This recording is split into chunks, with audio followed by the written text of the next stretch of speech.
Here's just a little comparison of sequences for you, comparing sequences, arithmetic versus geometric.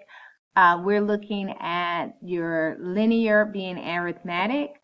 The graph for an arithmetic sequence is a straight line.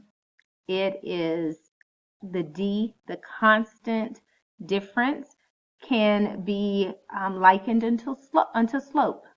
Geometrically speaking, the type of sequence is exponential.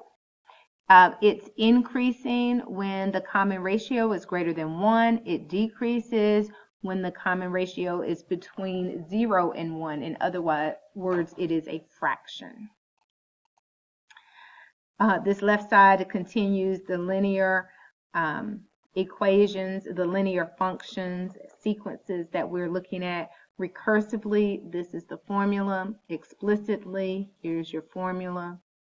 Geometrically, here's your formula for the recursive model. Both parts have to be there in order to get full credit for this, y'all. And here is the explicit. That's it. Have a good one. Make smart choices. I'll see you in class.